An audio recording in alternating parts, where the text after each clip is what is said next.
রাতটা ছিল অদ্ভুত নীরব। গ্রামের পুরনো মন্দিরের ঠিক পেছনে দাঁড়িয়ে থাকা সেই কালো গাছটার দিকে তাকিয়েছিল অর্ণব। হালকা বাতাসে পাতাগুলো কাঁপছিল, কিন্তু শব্দ যেন বের হচ্ছিল না। মনে হচ্ছিল গাছটা নিঃশব্দে তাকিয়ে আছে তার দিকেই।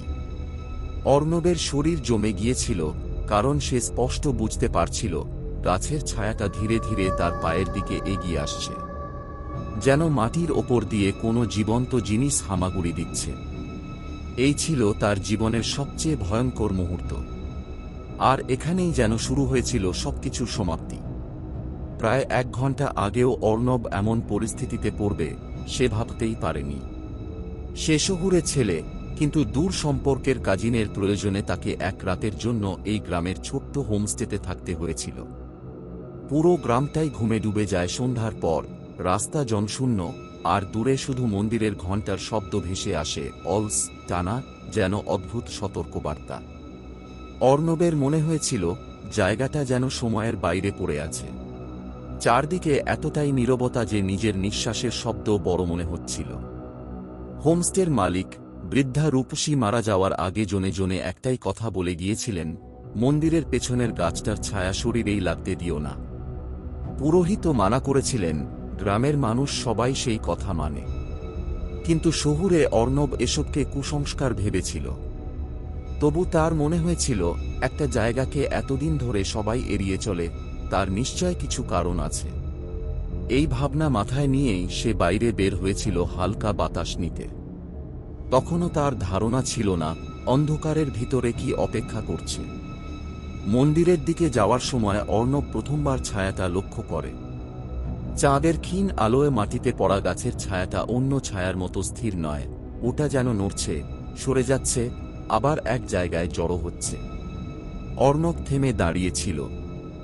দূরে পুরনো মন্দির দাঁড়িয়ে আছে, তার ভাঙা সিঁড়ি থেকে উঠতি স্যাঁতস্যাঁতে গন্ধ বাতাসে ভাসছে।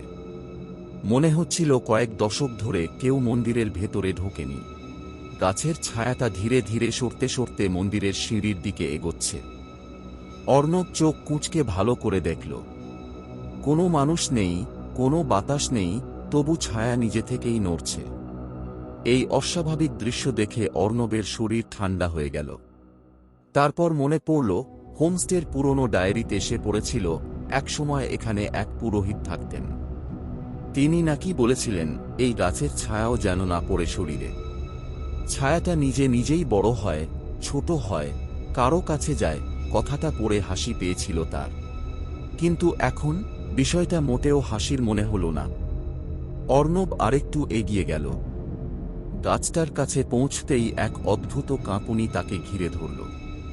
খুব কাছ থেকে পাতাগুলোর শব্দ এক ধরনের শিশু কান্নার মতো লাগছিল, মৃদু, মিশে থাকা, আর যেন খুবই পুরনো কোনো দুঃখের আওয়াজ। অর্ণব বুঝতে পারল শরীরের কোথাও যেন হাজার সূচ ফুটছে, যেন কোনো অদৃশ্য ঠান্ডা হাত তার বুকের ভেতরে ঢুকে যাচ্ছে। হঠাৎ ছায়াটা থেমে গেল। তারপর নিঃশব্দে দিক পাল্টে অর্ণবের পায়ের দিকে সরতে লাগল। কোনো চিৎকার, কোনো শব্দ, কিছুই করতে পারছিল না সে। মনে হচ্ছিল গলা শুকিয়ে কাঠ হয়ে গেছে। তার পা যেন মাটিতে আটকে গেছে, নড়তে পারছে না। ছায়াটা এখন একদম কাছে, মাত্র 3 হাত দূরে। অর্ণবের মনে হচ্ছিল ছায়াটা যেন তাকে চিনে ফেলেছে, ডেকে নিচ্ছে নিজের অন্ধকারে। যখন ছায়াটা তার পায়ের ঠিক কাছে এসে থামল, তখন অর্ণব প্রথমবার দেখল ছায়ার ভেতরে মানুষের মতো একটা অবয়ব আছে। মাথার জায়গায় ফাঁকা, দুটি গভীর গর্তের মতো চোখ, আর লম্বা হাত দুটো ছায়ার মধ্যে কাঁপছিল, যেন কেউ মৃত্যুর আগ মুহূর্তে হাত বাড়িয়ে সাহায্য চাইছে। অর্ণব পিছিয়ে যেতে চাইল, কিন্তু শরীর নড়ছিল না। ছায়াটার হাত দুটো এবার সামনেই টেনে ধরল তার দিকে, খুব ধীরে, কিন্তু থামার কোনো ইচ্ছে ছাড়াই। এমন সময় হঠাৎ তার মাথায় সেই পুরোহিতের শেষ কথাটাই গুনগুন করে বাজতে শুরু করল, ছায়া শরীরে লাগলে কে ফিরে আসে? কেন ফিরে আসে? ডায়েরিতে উত্তর ছিল না। শুধু লেখা ছিল এক রাতে গাছটার নিচে এক পুরোহিত নাকি কাউকে বাঁচানোর চেষ্টা করেছিলেন, যার ছায়া তাকে ডাকছিল, তাকে ফিরিয়ে আনার চেষ্টা করছিল। কিন্তু পুরোহিতের চেষ্টা ব্যর্থ হয়, আর পরদিন সকালে গাছটার নিচে পাওয়া যায় তার নিথর দেহ। ছায়ার ওপর আগের দিনের তুলনায় বেশি গরম ছিল। অর্ণব তখনও ছায়ার সামনে দাঁড়িয়ে, আর ছায়ার হাতগুলো তার পায়ের পাতা থেকে কয়েক ইঞ্চি দূরে। কেমন যেন বিদ্যুতের মতো ঠান্ডা একটা ঝাঁকুনি তার শরীর বেয়ে উঠতে লাগল। তার মনে হল কারো নিঃশ্বাস ঠিক পাশেই, কারো কান্না তার পেছনে, কারো দীর্ঘশ্বাস কান মোলায়েম করে দিচ্ছে। পুরো পরিবেশ যেন তার চারপাশে ভেঙে পড়ছে, আর ছায়া যেন তার নাম জানে। যখন সে প্রায় ছায়ার স্পর্শ পেতে যাচ্ছিল, তখন অর্ণব হঠাৎ লক্ষ্য করল ছায়াটা পিছোতে শুরু করল। ঠিক সেই মুহূর্তেই মন্দিরের ভিতর থেকে একটা কর্কশ টানা ঘণ্টার শব্দ ভেসে এলো। শব্দটা এত অস্বাভাবিক ছিল যে মনে হচ্ছিল ভাঙা ঘণ্টা কেউ জোর করে বাজাচ্ছে। ছায়াটা সেই শব্দে কেঁপে উঠল, তারপর মাটির ওপর গলে গিয়ে আবার গাছের নিচে মিলিয়ে গেল, যেন কেউ তাকে টেনে নিল অন্ধকারের তলায়।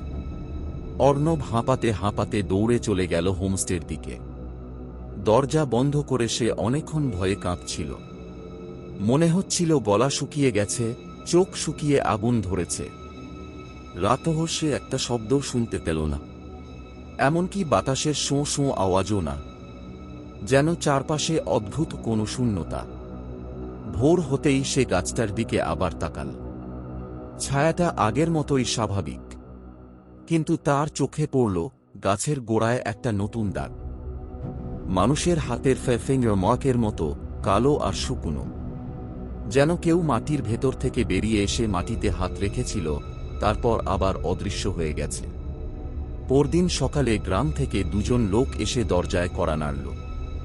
অর্ণবকে কিছু জিজ্ঞেস করেনি তারা, শুধু বলল গতরাতে মন্দিরের ঘণ্টা কেউ বাজায়নি, ওই জায়গায় তো বহু বছর ধরে কেউ থাকে না। অর্ণব আর কিছু বলেনি, সে শুধু গাছটার দিকে তাকিয়েছিল। তার মনে হচ্ছিল ছায়াটা এখনো তাকে দেখছে। ছায়া নড়ছিল না, কিন্তু অনুভব করা যাচ্ছিল ছায়ার ভেতর যে অবয়বটা আছে সে অপেক্ষা করছে, ঠিক সেই জায়গায়, ঠিক সেই ছায়াতেই। ছায়াটা হয়তো কাউকে ফিরিয়ে আনার অপেক্ষায়, অথবা নতুন কাউকে নিজের অন্ধকারে নেবার অপেক্ষায়। অর্ণব সেদিনই গ্রাম ছেড়ে চলে গিয়েছিল, কিন্তু যাবার আগে সে একটা জিনিস স্পষ্ট অনুভব করেছিল, ছায়ার স্পর্শ শেষ মুহূর্তে যেন তার শরীর ছুঁতে পারেনি। তবু তার পায়ের পাতায় একটা বরফ ঠান্ডা দাগ আজও রয়ে গেছে, যেন কোনো অদৃশ্য হাত তাকে টেনে ধরার চেষ্টা করেছিল। আর সেই দাগের ওপর আলো পড়লেই মৃদু ছায়া আঁকা হয়ে ওঠে, যেটা তার নিজের নয়। কথিত আছে, গাছের ছায়া শরীরে লাগলে কেউ না কেউ ফিরে আসে, কিন্তু কেউ জানে না সে কোত্থেকে আসে আর কতদিন পর্যন্ত ছায়ার ভেতরে আটকে থাকে। এখনো রাত নামলে মন্দিরের পেছনের সেই গাছের নিচে দাঁড়িয়ে শুনলে মনে হয় পাতার শব্দ নয়, কেউ সাহায্য চাইছে।